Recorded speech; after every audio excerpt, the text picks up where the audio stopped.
I drunkenly tried to voice call customer service, but I accidentally called my gorgeous boss instead. 20 minutes later, she sounded annoyed. Are you done? I'm going to bed. Me. Wah. You haven't said goodnight, baby to me yet. Boss, good night. I wouldn't let it go. But you didn't say baby. Boss. The next morning, my boss was standing in front of my desk with a thunderous expression. Ethan, my office. Now. At 7:30 in the morning, my familiar alarm jolted me awake. A wave of hangover fatigue washed over me, my head spinning so much I wondered if I'd been drinking rubbing alcohol last night. What should I do? I really didn't want to go to work. Maybe I could call in sick. I fumbled for my phone and, putting on a croaky voice, called my boss, Chloe. Hey Chloe, I'm sick, I rasped. Cough, cough. Can I take a sick day? Cough. A short, sharp laugh came from the other end of the line. Huh. What was that huh for? Was my performance not convincing enough? I added a heavy nasal tone, my voice barely a whisper. Chloe, I'm running a fever. I'm at the hospital right now. Can I please take the day off? Chloe was silent for a beat, then chuckled. Sure. You're at the hospital, you said? Send me a picture on iMessage. Okay, cough. Thanks, Chloe. I practically jumped for joy, quickly found a stock photo of an 4-drip online, opened iMessage, and sent it to the contact I had saved as Basila, all in one smooth motion. After the picture sent, my eyes drifted up the screen, and a horrifying realization began to dawn on me. I had voice called Chloe last night. A closer look at the chat history below, it nearly blinded me. Basila, are you done? I'm going to bed. Me. Wah. You haven't said goodnight, baby to me yet. Basila, good night. I wouldn't let it go. But you didn't say baby. Basila, my brain just short-circuited. Oh my god, what did I do last night? Wait, if Chloe knew I was out drinking last night, then my whole sick act was blown, wasn't it? I snapped back to reality and frantically tried to unsend the message. But it was too late. A new message from Basila popped up. Wow, looks serious. Which hospital are you at? I'll come visit. I wanted to cry. No need. I'm suddenly feeling fantastic. A miraculous recovery. Oh, so you're not taking a sick day anymore? No, no need. If you're not in the office within the hour, you're marked as absent. Crap, what kind of fresh hell was this? I skipped breakfast and rushed like a madman, finally making it to the office just before 8:30. I had just collapsed into my chair when I looked up and saw Chloe walking in. As she passed my desk, she turned her head slightly and shot me an unreadable look. It was the kind of look you give an idiot. I covered my face with my hands, burying my head in my work and pretending she wasn't there. After Chloe was gone, my buddy Mark clapped me on the shoulder. Did I just see that, or am I crazy?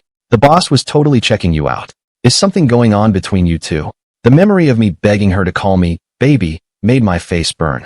Seeing me blush, Mark was even more convinced and demanded I spill the beans, so I had no choice but to tell him the truth. Last night I was drinking with some old college buddies, and I got carried away bragging that I had a gorgeous girlfriend. They didn't believe me, so they dared me to call her. I was wasted and meant to call AT&T customer service, but my drunk fingers dialed her number by mistake. I even tried to get her to call me baby and say goodnight. Just thinking about the whole mess made me want to crawl into a hole and die. Before the party, AT&T customer service had called me about upgrading my plan. I figured, since they're getting my money, they could help me out with a little white lie, right? So I just went to the top of my recent calls and hit dial. But who knew Chloe had also called me? I was too drunk to answer, and I ended up calling her back instead. Ha ha ha. Mark's booming laugh echoed from his cubicle. So, did she call you baby? I shot him a death glare. Yeah, right. That's Basila we're talking about. If she ever actually called me baby, I'd probably wake up screaming from the nightmare. Just remembering the look she gave me made my skin crawl. Mark seemed to feel it too, because his laughter died and he gave a little shiver.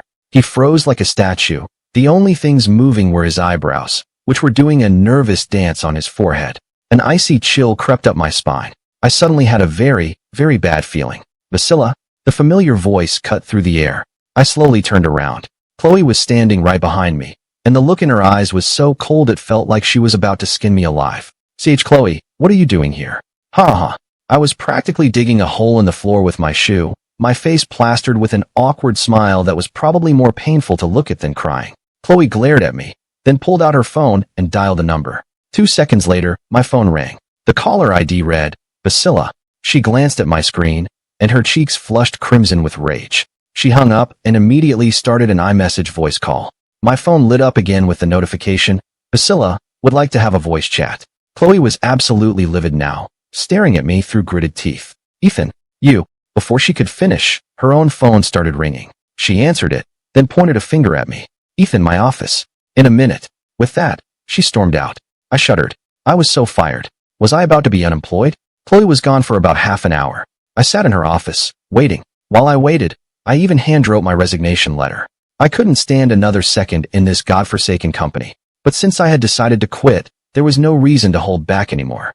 I made a silent vow. When Chloe got back, I was going to give her a piece of my mind, throw my resignation in her face, and walk out of here in a blaze of glory. It felt so good just thinking about it. Just then, the office door creaked open. Chloe strode in and settled into the large leather chair across from me. Anything you want to say? Chloe crossed her legs, casually admiring her long fingers and fresh manicure, giving me a look that was slightly amused. I took a deep breath, stood up, and declared, I'm done. I quit. You're quitting? Chloe glanced at the diamond watch on her wrist.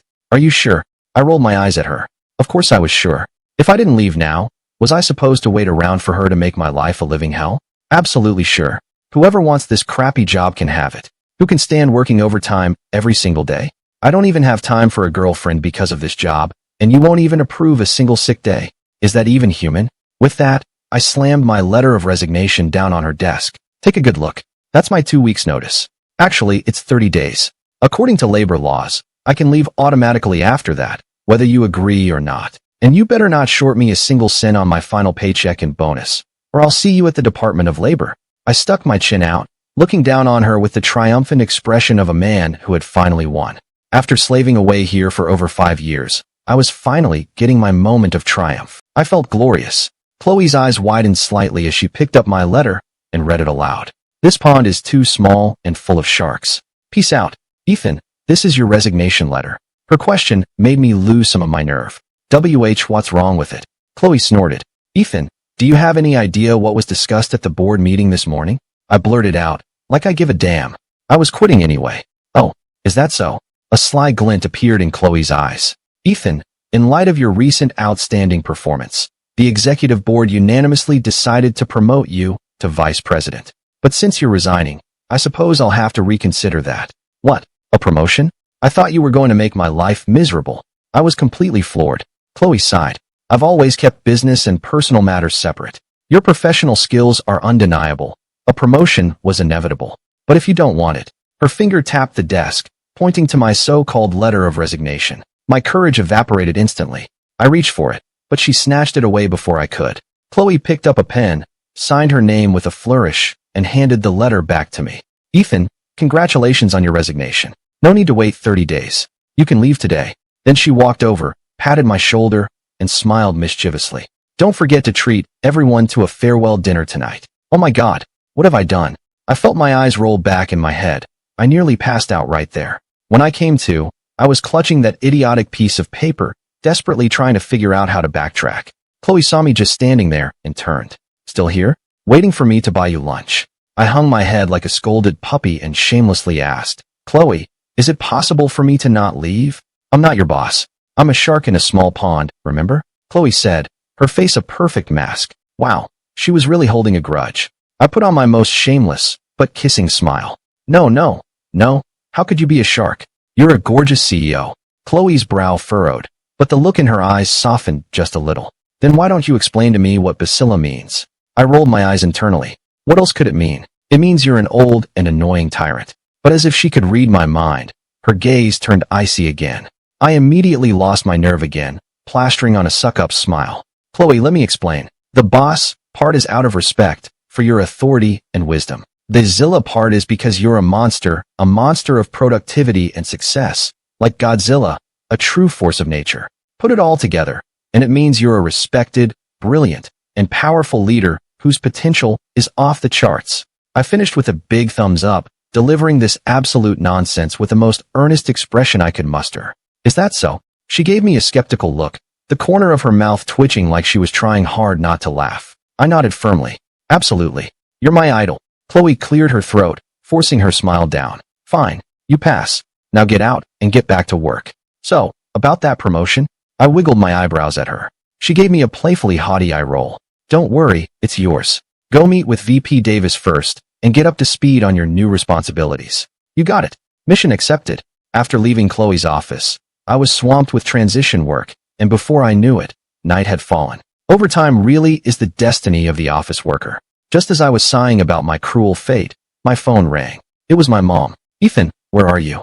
I told you this morning to meet that girl for dinner after work. You didn't forget, did you? My mind went blank. Crap, I had totally forgotten. It was already past 8. Was it too late? Maybe I could just make up an excuse not to go. Before I could say anything, my mom's deceptively sweet voice came through the line. Ethan, this girl is the daughter of my coworker. If you don't go, don't bother coming home tonight. There was no getting out of it. I had to bite the bullet. I had just stood up to leave when Chloe materialized in front of me. She saw me adjusting my tie in the reflection of my monitor and asked, I don't think you have any client meetings tonight. What's the occasion? Got a date? I glanced at my watch. I was already running late. I didn't have time to chat with the corporate overlord, so I just said, yeah. My mom set me up. Chloe's expression darkened, and she seemed a little displeased. Where? That's rich. Did I need to report my whereabouts to her? She wasn't my girlfriend. I was getting annoyed, but then I remembered my promotion and raise, so I answered obediently.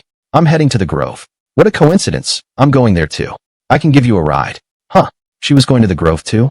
What were the odds? While we waited for the elevator, I stood beside her. Her pale fingers jabbed the call button several times, and she seemed agitated. A few colleagues still working late passed by, and when they saw us together, they quickly scurried away, whispering behind their hands. The atmosphere was a little awkward, almost charged with a strange, ambiguous energy.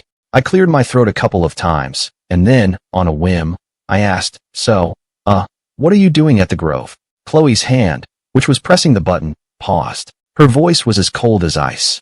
I'm getting dinner. Is that a problem? Oh, I scratched my head and mumbled an awkward reply. Chloe drove me to the Grove and pulled into the underground parking garage. I got out to head for the elevator, and to my surprise, Chloe followed me. Then she walked into the exact same restaurant I did. I stared at her, completely bewildered, and pointed at the restaurant sign. You're eating here? Are you serious? Chloe shot me a look. Is there a law against it? With that, she strode inside on her high heels, turning the heads of half the men in the vicinity. She was coming to a romantic restaurant that cost $100 a plate, by herself. I was convinced she had a screw loose. Chloe found a table by the window and sat down. I ignored her and scanned the room for my date. My mom had described her as a sweet, girl-next-door type who liked pink dresses. I spotted her immediately and walked over. Hi, are you Summer? I asked politely as I approached her table. Yes, that's me. She looked up, put down the book she was reading, and gave me a gentle smile. The moment her dimples appeared, I felt like my heart had been hit by a 10,000-volt charge of pure sweetness. For once, my unreliable mom had actually been telling the truth. I could feel myself blushing, so nervous I didn't know what to do with my hands. Realizing I was late and she was probably annoyed, I quickly tried to apologize. I'm so sorry, Summer. The traffic was terrible. I hope I didn't keep you waiting too long. She glanced at her phone, her expression kind.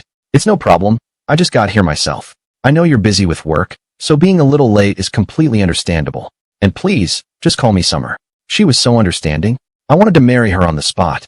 By the end of dinner, I was completely smitten. I wanted to get to know her better, so I offered to walk her home. She didn't refuse, just gave a shy little nod. I eagerly took Summer's bag for her, but just as we were about to leave, a familiar figure moved in front of me, blocking my path. I looked up. It was Chloe. She was still here? What the hell was she playing at? The atmosphere immediately turned awkward. Summer looked at her, then back at me, her eyes filled with confusion. Ethan, who is this? She's my Bebo. Her question made me feel inexplicably guilty, and my tongue felt thick in my mouth. I couldn't get the last word out. Your boss, right? Ethan, I can't believe you're this kind of person. Summer shot me a venomous look, snatched her bag from my hand, and muttered jerk as she stormed off, drawing scornful looks from everyone around us. It looked exactly like a scene from a soap opera where the cheating husband gets caught by his wife. No, I was trying to say boss. My boss. I watched Summer's retreating figure, feeling utterly devastated. My first shot at love in 29 years, and Chloe had just strangled it in its crib. Capitalists are the worst. The angrier I got, the more I decided to take it out on her wallet. I marched over to her table and started devouring the expensive food she had barely touched. She'd already cost me a girlfriend. I was going to at least get a free meal out of this disaster. On that thought, I waved over the waiter and, without a moment's hesitation, ordered several more of the most expensive items on the menu and a bottle of top-shelf whiskey. I was going to eat her into the poorhouse to avenge my murdered love life. Chloe sat down across from me, resting her chin in her hands and watching me eat. Underneath her long lashes, her eyes sparkled, and for a second, she almost looked cute. I froze mid-bite, shocked at my own thought. How could I possibly think she was cute? Looking at her like that, she was definitely up to something. Ethan, yeah, take me home. What? I nearly choked. When I recovered, I raised a fist in protest. Chloe, it's after hours. Why should I have to take you home? Don't you have an assistant? Make him take you. She gave a haughty little sniff, her elegant fingers toying with a spoon in her coffee, but her tone was an unmistakable command. Alex isn't here.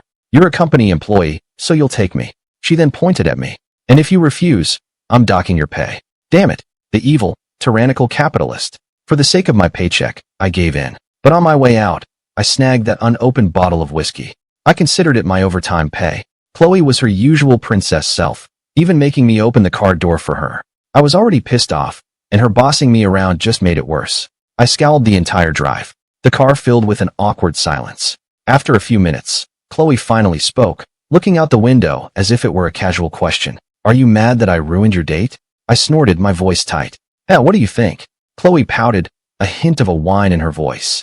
I never said I was your girlfriend. She's the one who jumped to conclusions. Why is it my fault? Besides, your taste isn't that great anyway. She wasn't even as pretty as me. I glanced up at the rearview mirror. Chloe was in the back seat, dressed in an expensive-looking power suit, the top button of her silk blouse undone to reveal the elegant line of her collarbone. The tailored suit hugged her incredible figure, and her long, wavy hair fell around her shoulders, setting off her pale, luminous skin and adding to her sophisticated, intelligent allure. She wasn't wrong. Chloe was undeniably beautiful. I remembered when I first started at the company, a few of the other recent grads who started with me were instantly obsessed, constantly hitting on her. But they all got shot down hard when someone revealed she was the owner's daughter. A couple of those guys were so intimidated they quit that very week. Eventually, her parents retired to travel the world, and the whole company was left in Chloe's hands. She ran the place with ruthless efficiency, and after a while, no one dared to cross her, though they gave her plenty of nicknames behind her back. But what did she mean by saying that now? Was she into me? I looked at Chloe's perfectly made-up face in the rearview mirror, wanting to ask, but unable to form the words, so I just kept driving in silence. I pulled into the upscale gated community where Chloe lived, got out, and opened her door. You're home. Can I go now? Chloe glanced at her watch and said slowly, It's so late. It's not safe for a guy to go home alone at this hour. Why don't I drive you? What the hell? I mean, I'm a decent-looking guy, but I'm still a guy. What danger was I going to be in? I stared at her, stunned by this bizarre turn of events, and blurted out, Are you insane? The moment the words left my mouth, I saw her expression darken. She stood under the streetlight, her arms crossed, and said coolly, What did you say? I immediately backed down, shrinking into my collar. I'm the one who's insane. I really was insane. For a second there, I actually thought Chloe might like me. She was just looking for a new way to torture me as revenge for the Bacilla incident. I should have just quit when I had the chance. Chloe gave me a satisfied look, then tossed me her car keys. Take my car home. I was stunned again. Then how will you get to work tomorrow? As she turned to walk away, she glanced back over her shoulder and said casually, It's not my only car. Of course, I'll never understand the world of the rich. I drove Chloe's luxury car home. The car had barely stopped when my neighbor, Mrs. Davis, came over. Well, Ethan, when did you buy a Bentley? You're doing so well for yourself. I waved my hands awkwardly. It's not mine. It belongs to someone else. Mrs. Davis clicked her tongue in amazement. Who would lend such an expensive car to you? Then she thought for a second, covered her mouth, and gave me an all-knowing look. It's your girlfriend's car, isn't it? I was about to say no, but Mrs. Davis was already walking away, smiling to herself. She hadn't gone 10 feet before she ran into someone she knew, and I overheard her say, You'll never guess, Ethan from Building 6 has a super rich new girlfriend. She gave him a Bentley. Me? Question mark. A few days later, the entire neighborhood knew I was dating someone, and several different versions of the story were going around. Even my mom cornered me. Ethan, why didn't you tell your mother you have a girlfriend? If I'd known, I wouldn't have set you up on that date. I immediately tried to set the record straight. Mom, don't listen to them. It's not true. My mom just smiled at me. No need to be shy. Mrs. Davis told me everything. She saw the girl drop you off herself. What? That's slander. She's slandering me. Before I could protest, my mom added, Ethan, since you already have a girlfriend, I went ahead and canceled things with Summer. We can't have you playing the field. The world started spinning. I was so mad I thought I was going to pass out. My love life. Gone just like that? The next day at work, I was radiating so much resentment that I shot Chloe daggers with my eyes during my morning report. Chloe, not understanding why, called me into her office after the meeting. "Do you have a problem with me?" Chloe asked, looking up at me. For once, I stood my ground. "Thanks to you," I said stiffly. "I'm single again." "Oh, really?" A flicker of amusement crossed her face. "Isn't that for the best? Now you can focus all your energy on your work instead of thinking about other things." I muttered under my breath. "Best for who? You owe me a girlfriend." After pulling a stunt like that, the least she could do was give me a bonus as compensation. I'd even settle for a gift basket. I gave her a hopeful look. She suddenly stood up and hopped onto the edge of her desk in front of me, her long leg brushing against mine. Her eyes were dancing with amusement. "It's just a girlfriend. I can get you a new one." "Me? Question mark. She was going to set me up? Was she messing with me? If she didn't want to give me a bonus, she should just say so." I stormed out of her office and ignored her for the rest of the day. But at the end of the day, Chloe appeared at my desk again, tapping her long, pale fingers on its surface. I knew what she wanted instantly. I rolled my eyes, my tone sharp. "Look, princess, I'm not free to drive you home tonight." She blinked at me. "Not free? Got another date." The mention of the date made my blood boil. "You have the nerve to even bring that up. I've been single for 29 years. 29. I finally had a chance to change that, and you ruined it. Not only that, but because of her, my mom had stopped setting me up altogether. And Chloe had me working overtime every night. Where was I supposed to meet anyone?" The more I thought about it, the more miserable I felt. I quickly packed up my stuff to leave. "Hey, Ethan, I'm sorry." Chloe grabbed my arm, her eyes full of sincerity. "How about I drive you home tonight, as an apology?" "Okay." It was drizzling outside. I thought about it. A cab home would cost me $20. A ride with Chloe was free, and she always had soda in the car. It was a good deal. Besides, she owed me.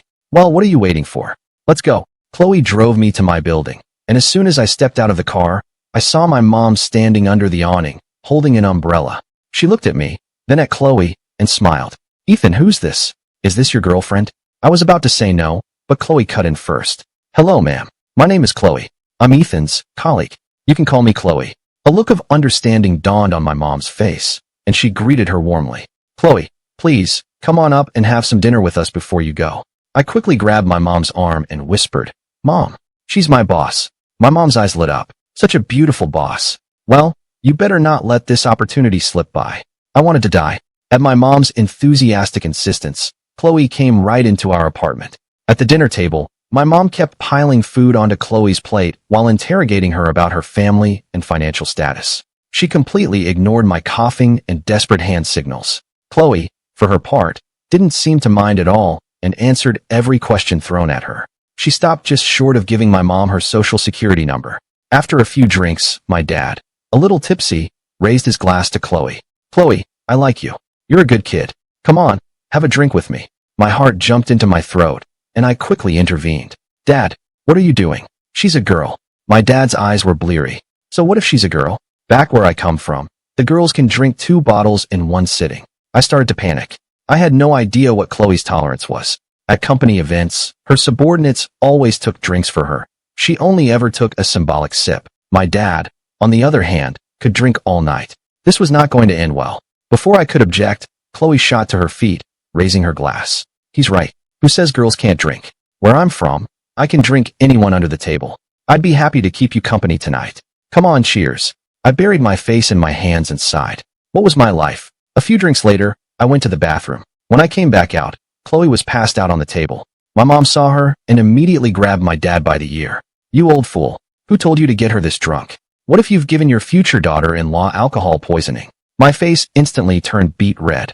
I didn't even bother trying to explain, just hauled Chloe to her feet and headed for the door. I had to get her home, fast. If she ended up staying the night, there would be no explaining my way out of it. My mom helped me get her into the car, waving with a smile. "Call me when you get her home safe."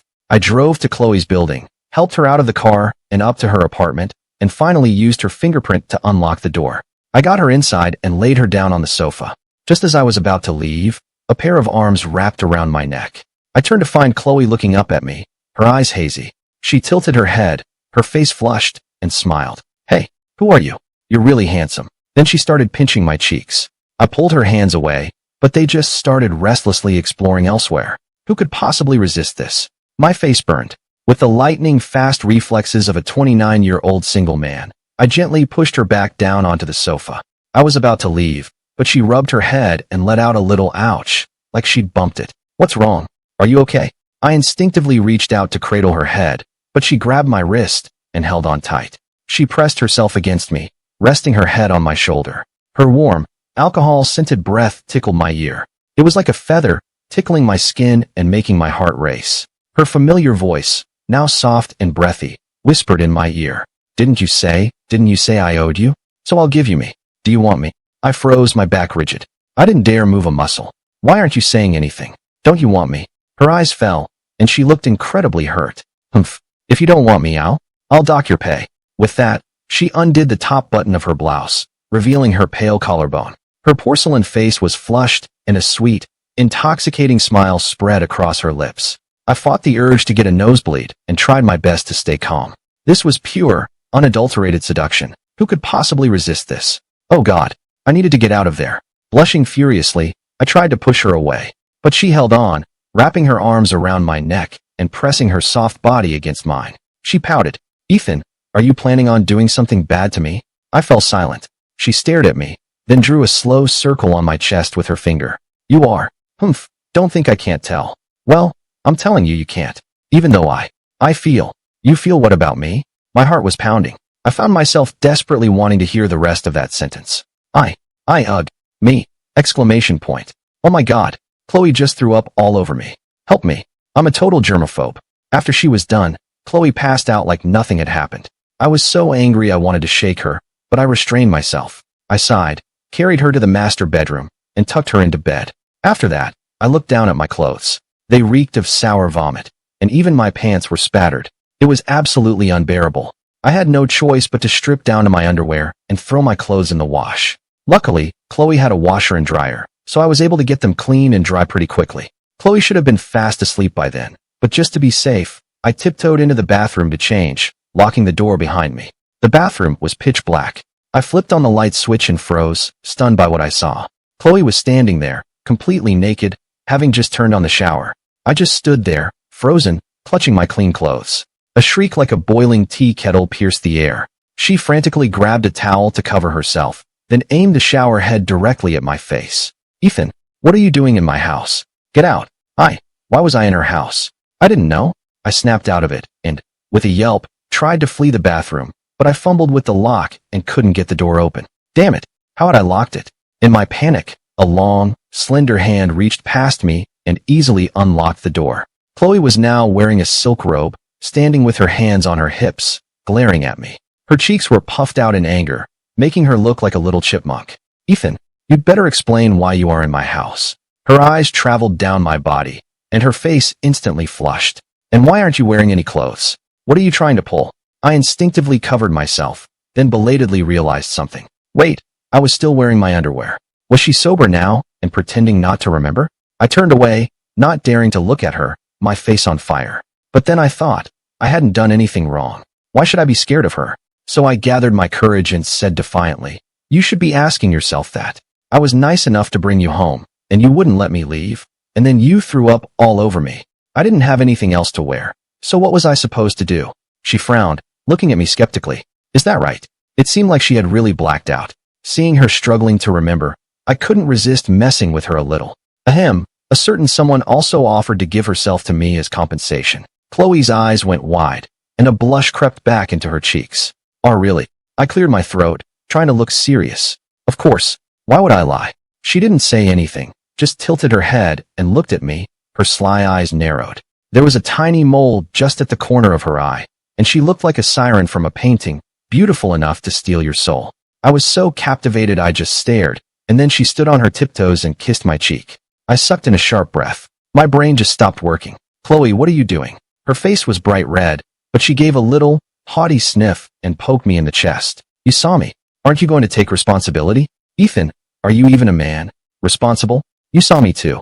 Aren't you going to take responsibility for that? She narrowed her eyes and then burst out laughing. Okay, fine. Ethan, I'll take responsibility for you. I'm claiming you. From now on, you're my boyfriend. What was this? A scene from a movie. The domineering female CEO falls for the lowly office worker? The kind where she just takes what she wants? Before I could even process it, her hands were around my neck again, and her soft, moist lips were on mine. They felt like marshmallows. My breath hitched, and I instinctively put a hand on the wall to steady myself. She made a little sound of dissatisfaction, took my hand, and placed it on her waist. Something in my brain snapped. All rational thought fled, and I pulled her tight against me, kissing her back with everything I had. The sound of the running shower filled the bathroom, mingling with our heated breaths, and for a long time, that was the only sound in the world. After our wild moment, my sanity slowly started to return, but Chloe was still complaining that her head was spinning. So, I had no choice but to carry her back to bed. A drunk Chloe was like a little kitten, all soft whimpers and clinging to me, refusing to let go. I finally got her settled in bed, but then she grabbed my hand and told me she was afraid of the dark and I couldn't leave. Well, she was my girlfriend now. What could I do? I had to comfort her. I held her in my arms, gently patting her back, trying to get her to fall asleep. Chloe snuggled against me contentedly, nuzzling into my chest a couple of times before quickly drifting off into a peaceful sleep. I gently laid her down on the bed and watched her as she slept. She looked as delicate as a porcelain doll, her long lashes casting soft shadows on her cheeks. She even pursed her lips in her sleep. She was so adorable, a world away from the cold, unsmiling ice queen she was during the day. I couldn't help but smile, but as I did, a wave of sobriety washed over me. Chloe's words echoed in my head. She wanted me to be her boyfriend. Was she serious? Looking back on all the years we'd worked together, it would be a lie to say I'd never had a crush on her. But Chloe was so brilliant, so far out of my league, that I always thought of her as completely unattainable. That's why I worked so hard, thinking that even if we could never be together, at least I could make her notice me. But year after year went by, and it seemed like she never really saw me, so I finally buried those feelings and decided to just focus on my career. But now, she had confessed to me. It made my heart race, but it also scared me. I was afraid it was just the alcohol talking, afraid that I was just getting my hopes up for nothing. Thinking about it, I sighed, gently squeezed her cheek, pulled the covers up around her, and went to sleep in the guest room. The next morning, I stumbled sleepily out of the guest room to find Chloe standing at the dining table in an apron, a huge spread of breakfast dishes laid out before her. My jaw dropped. The pampered princess actually knew how to cook, but when I looked closer, I saw her guiltily hide her hands behind her back. That's when I noticed the still warm takeout containers on the table, and her assistant, Alex, trying to sneak out the front door. Chloe stuck her tongue out sheepishly. I wanted to surprise you, but I didn't think you'd be up so early. I was so touched I wanted to pull her into my arms and kiss her, but then I saw Alex giving us a very curious look. He looked from Chloe to me, a strange expression on his face, and then nodded slowly. I immediately had a bad feeling. What was going through his head? It's not what you think. Nothing happened between us. You believe me, right? I said quickly. Just then, Chloe pulled me into a hug and playfully booped my nose. You little devil. Hurry up and eat, or we'll be late for work. Alex's eyes went wide. He stared at us for a second, then very tactfully said, Miss Thompson, I'll see myself out. Chloe just grunted and waved him away. Wait, let me explain. Before I could finish, Alex was gone, practically running out the door. Oh, no, this was a huge misunderstanding. I shook Chloe's arm urgently. You have to explain to him. We didn't do anything. Chloe pouted. What's there to explain? Don't you want to take responsibility for me? I was speechless. At my insistence, Chloe finally gave in and called Alex, telling him to keep what he saw a secret. On the way to the office, Chloe was silent and seemed to be sulking. After some prodding from me, she finally told me what was wrong. Ethan, am I your girlfriend or not? I nodded. Of course you are. Why would you ask that? Her eyes were a little red, and her voice was thick with hurt. Then why don't you want to go public with our relationship? I froze for a second, then looked down at the floor.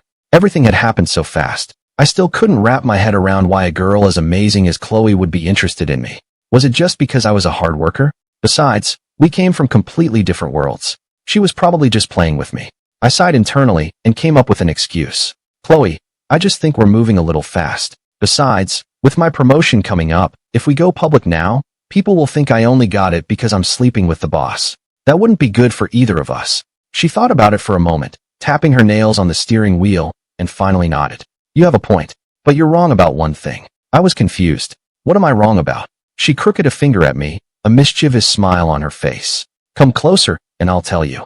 I leaned in uncertainly, and she suddenly threw her arms around my neck and planted a loud kiss on my cheek. I could feel her warm breath as she smiled and gave my ear a little nibble. You're still calling me by my name? Shouldn't you be calling me baby? The memory of that drunken night came flooding back, and my face burned red all the way to my ears. I pushed her away and practically fled from the car. Chloe stopped me, and after she made me call her baby 99 times, we came to an agreement not to make our relationship public for the time being. To avoid suspicion, I went into the office first. I turned on my computer and pretended to work for a few minutes before she casually strolled in. As she passed my desk, she shot me a little smile. I swallowed nervously and went back to pretending to work. She just smiled coolly and walked straight into her office without another glance. Why did this feel so much like we were having a secret affair? I was staring blankly at my monitor when the gossip from my coworkers broke through my days. Why is the Ice Queen in such a good mood today? You think she's dating someone? Her? A workaholic like that? The only thing she's dating is her job. No, look at her neck. What's that red mark? Something is definitely going on. Mark finished by slapping me on the back. Ethan, what do you think? I was already on edge, and his slap made me jump out of my skin. Mark looked at me, surprised. What's with you today? You're so jumpy. I barely touched you. No, it's just, I don't agree with you guys. I cleared my throat, trying to hide my nervousness. She's a person, you know.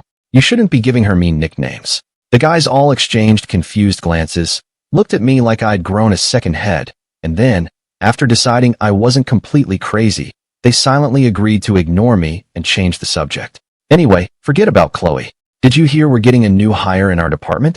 Her name's Lindsay, and I hear she's gorgeous. The pen in my hand trembled. Lindsay? Could it be the Lindsay I knew? Lindsay and I had grown up on the same street. We'd known each other our whole lives. Back then, both our families were poor, but we were both at the top of our class. In high school, I won a math competition that guaranteed me early admission to Harvard. Lindsay said she was jealous and asked me to tutor her.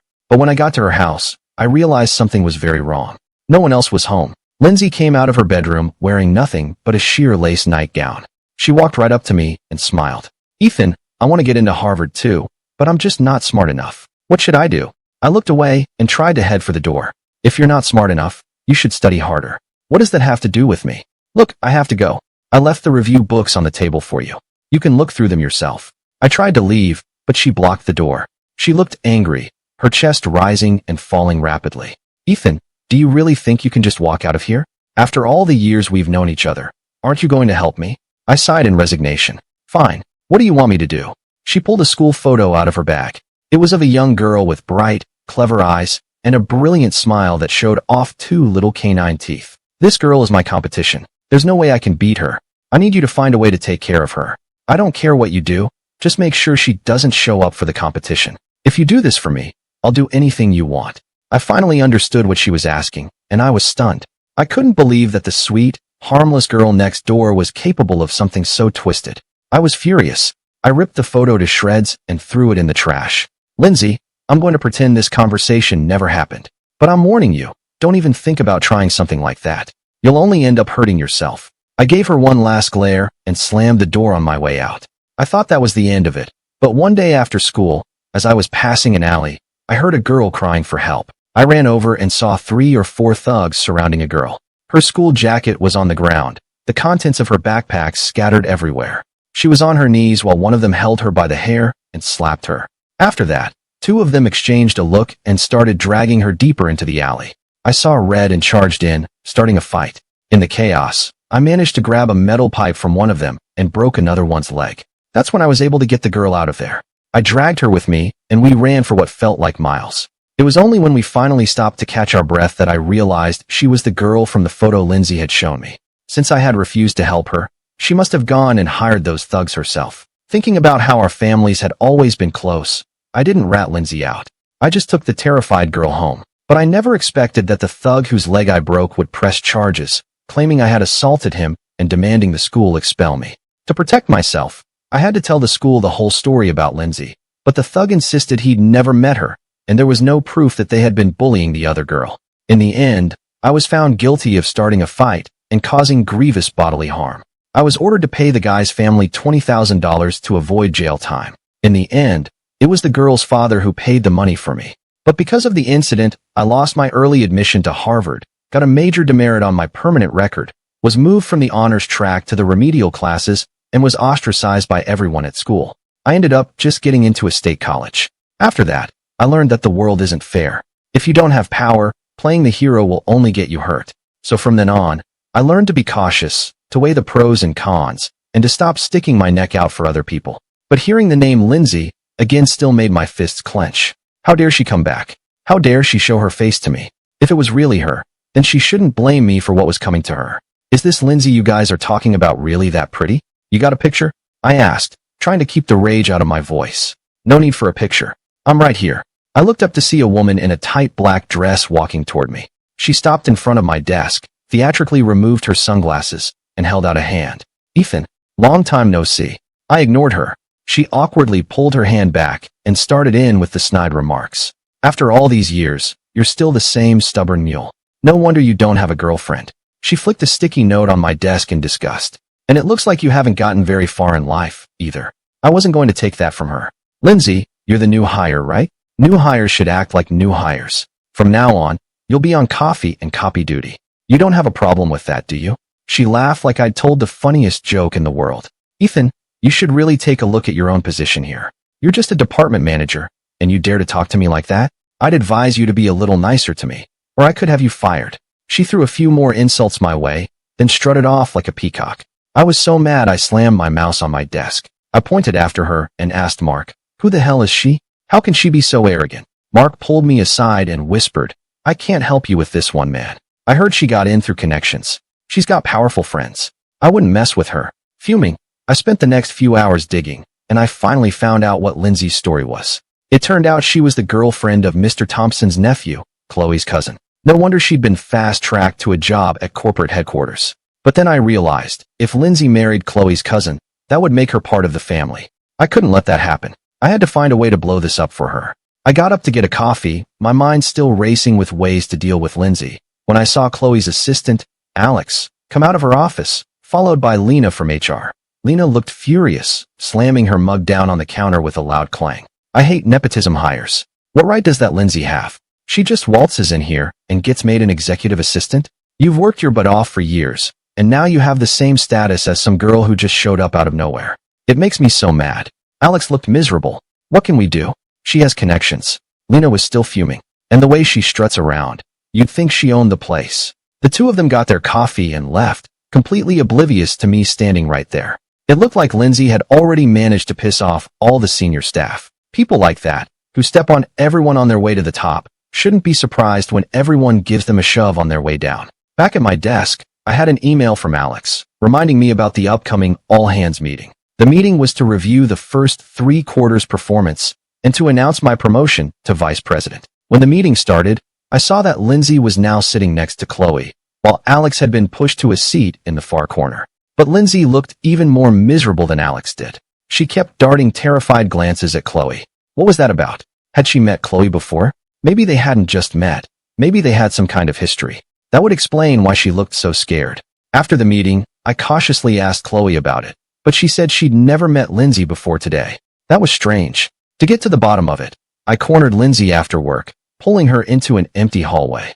Get off me. Ethan, don't think you're so special just because you're a VP now. I'm Dylan Thompson's girlfriend. I could have you fired in a second. She tried to hit me with her purse, but I caught it and threw it on the floor. Lindsay, I still have dirt on you. I'd advise you not to be so arrogant. What dirt? Her eyes darted away, and she took a nervous step back. I pretended to be completely confident and calmly said one word, Chloe. At the sound of the name, she trembled as if she'd been shocked. She grabbed my arm and hissed, you were involved in that too. If she finds out, you'll be in just as much trouble as I am. So you're not going to tell her, right? What did I do? I don't seem to recall. I continued to press her. She squeezed my arm, her grip tightening. It doesn't matter if you didn't do it. That's not what I'll say. I can tell her that you were the one who hired those thugs to attack her. Also, you could play the hero and rescue her. I'll say you knew her family was rich, so you did it to get close to her. And I was just the poor, innocent childhood friend that you threatened into keeping your secret. My mind reeled as the long-buried memories came rushing back. The girl's face slowly came into focus in my memory. The clever eyes, the pale skin, the little mole at the corner of her eye, and the little canine teeth that only showed when she smiled. The young girl's face merged with Chloe's in my mind. Every detail matched perfectly. It was such an insane coincidence. The girl I had saved all those years ago was Chloe. After this realization, I grabbed Lindsay and said, your story is full of holes. If I had hired those thugs, Why would one of them have pressed charges against me and nearly sent me to jail? You were the one who planned this whole thing. You said Chloe was your competition, and you asked me to stop her from going to the competition, no matter what it took. When I refused, you went and hired those thugs yourself. If I hadn't been there that day, who knows what would have happened to Chloe? This is all your fault. Lindsay just smirked. So what if it was me? What are you going to do about it? Do you think Chloe is going to believe you, or her future cousin's wife? If you say a word, I'll have you fired so fast your head will spin. Convinced that I wouldn't dare expose her, she gave me a triumphant glare and walked away. But it didn't matter. I had gotten exactly what I wanted, a confession. I pulled out my phone, saved the recording, and headed back to my desk. I'd see how long she could keep up her act. During our lunch break, I took Chloe to the French bistro downstairs. She linked her arm through mine, but kept nervously looking around for our coworkers, like a little kid hiding a favorite toy. My heart did a little flip. Had she known all along? Was that why she had pursued me? Halfway through our meal, I couldn't take it anymore and had to ask, Chloe, have we met before? She froze for a second, then burst out laughing. Looks like someone finally remembered. Ethan from our sophomore year English class. So it really was her. But why hadn't she told me when I first started at the company? Why wait all these years to confess? I asked her, and she quickly explained. I did try to tell you. I dropped so many hints, but you were just too dense to get it. She got more and more worked up as she spoke, her cheeks puffing out. At first, I thought you didn't like me, so I figured there was no point in bringing it up. It wasn't until you asked me to call you baby that I finally got up the courage to confess. The truth is, I've liked you for a long time. Ever since the day you saved me. I couldn't hold back anymore. I stood up and pulled her into my arms. Chloe, I'll protect you. From now on, I'll always protect you. She blinked up at me. Are you going to be my bodyguard? For how long? For a lifetime? I smiled and stroked her hair. Yes, for a lifetime.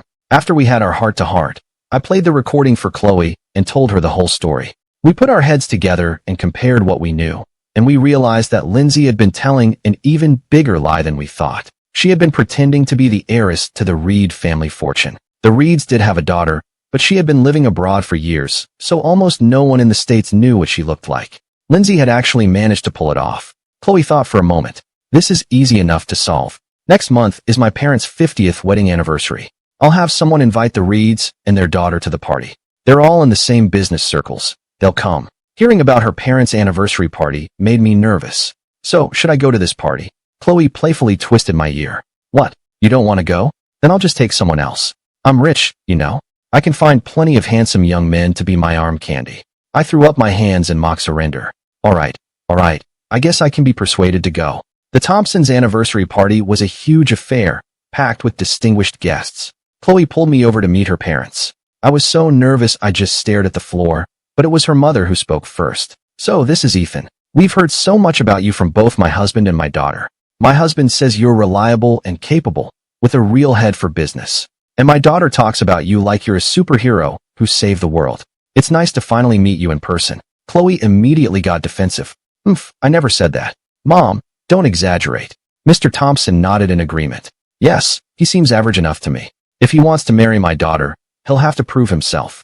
Mrs. Thompson rolled her eyes at both of them, then took my hand comfortingly. Don't listen to them. They're all bark and no bite. You'll see once you're part of the family. I know you're a capable young man. When we get old, the family business will be in your and Chloe's hands. I nodded, and Mrs. Thompson, satisfied, told Chloe to show me around the party. After we had made a couple of laps around the room, Chloe had to use the restroom and told me to wait for her.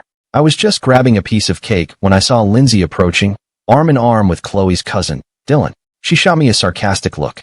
Well, if it isn't Vice President Ethan. Couldn't find a date? Eating cake all by your lonesome?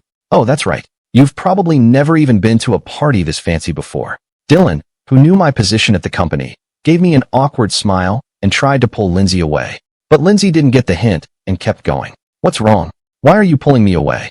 He's just one of your family's employees. What's the big deal? The people around us started to whisper amongst themselves. Whose daughter is that? She has no manners. I think she's Dylan Thompson's girlfriend. The Thompsons have a daughter, don't they? He's just the nephew. He doesn't even have shares in the company. Why is she so arrogant? Lindsay, hearing people gossiping about her, flew into a rage. She started hitting Dylan's arm. Do you hear what people are saying about you? You need to go to your uncle right now and tell him to fire Ethan. Go on. Who wants to fire Ethan? Did you ask my permission? All eyes turned toward the sound of the new voice. Chloe emerged from the crowd, her presence so commanding that it silenced the entire room. She took my hand and smiled warmly. Ethan is my boyfriend. In the future, he'll be running the company with me. Anyone who wants to fire him should first consider whether they have the authority to do so. A wave of shocked murmurs went through the crowd, quickly followed by a chorus of congratulations. Lindsay stood frozen, her face a mask of disbelief. You're together? Yes, we are. Chloe shot her a glare, then turned to Dylan. Dylan, you need to get your girlfriend under control. She's making a scene. Dylan laughed awkwardly. She's a Reed, after all. I thought she would know how to behave. The Reed family heiress? I don't think so. I pointed toward the entrance. The real Reed family heiress is right over there. Just then, the Reed family made their entrance, immediately drawing a crowd of people eager to curry favor. Even Chloe's parents went to greet them. Dylan looked at the elegant, well-mannered young woman who was the real Reed heiress, and finally understood what was going on. He violently shook off Lindsay's hand. Lindsay, you told me you were the Reed family heiress. Then who is that over there? Lindsay's eyes darted around nervously. I don't know. Maybe she's the imposter. Dylan was even more furious. You're still lying to me? Do you think her parents don't recognize their own daughter? Do you even believe the garbage coming out of your own mouth? With that, Dylan stormed off to introduce himself to the real Reed heiress, leaving Lindsay alone to face the laughter and scorn of the crowd. Oh my God, what did I do last night? Chloe, I have to tell you something. Ethan was the one who bullied you all those years ago. He planned the whole thing. Before she could finish, Chloe shook her hand off and played the recording on her phone. Is that so? Then why don't you listen to what you had to say about it? The recording played on speaker, and Lindsay's voice filled the room. She stared, wide-eyed and frozen in despair. The commotion was so loud that it drew the attention of Chloe's parents. After a brief explanation, Mr. and Mrs. Thompson understood that Lindsay was the one who had almost hurt their daughter all those years ago. They immediately had security detain her and insisted on reopening the old police case. By the time Lindsay came to her senses, the police had arrived. She was so scared she fainted on the spot and had to be carried to the squad car. After all the dust had settled, Chloe took me back to our old high school, saying she wanted to walk down memory lane. We waited until it was dark, then snuck onto campus by climbing a fence. The old stray dog that lived by the gate chased us for a bit, but Chloe won him over with a piece of beef jerky. We were both out of breath, and Chloe patted her chest, laughing. That old buster. It's only been a few years, and he's already forgotten me. Good thing he's gotten old. Back in the day, he definitely would have caught us. I helped her catch her breath, smiling. You're right. Whatever you say, baby. We wandered around the campus for a while, and when we passed the basketball court, she suddenly pulled me down to sit on the bleachers. She told me to close my eyes, saying she had a surprise for me. I obediently closed my eyes. When I opened them again, she was holding a notebook, and it was filled with pictures of me. Look at this one, she said. I took it on this very basketball court. You were so handsome, weren't you? She pointed toward the hoop and winked at me. And this one is of you reading, and this one is when you fell asleep in the library, and this one, and this one. She flipped through the pages, showing me each picture like it was a precious treasure. Underneath each photo, she had drawn little doodles and written down her thoughts from that day. Ethan is my hero. He's so handsome. I like him so much, but how do I tell him? I don't know how. Secretly follow him and find a chance to pounce. No, I'm too scared. I'll just take a picture instead. When she saw me reading the little captions, she gasped and slammed the notebook shut, her face and even the tips of her ears turning bright red. I looked at her, my heart pounding in my chest. She suddenly threw her arms around me and whispered in my ear, Ethan, the truth is, I've liked you for a long, long time. Do you like me too? I wrapped my arms around her, holding her tight, my voice full of a tenderness I couldn't hide. I do. Chloe, I've liked you for a long time too. You just never knew. She snuggled contentedly in my arms and asked, for how long? How about we start with forever?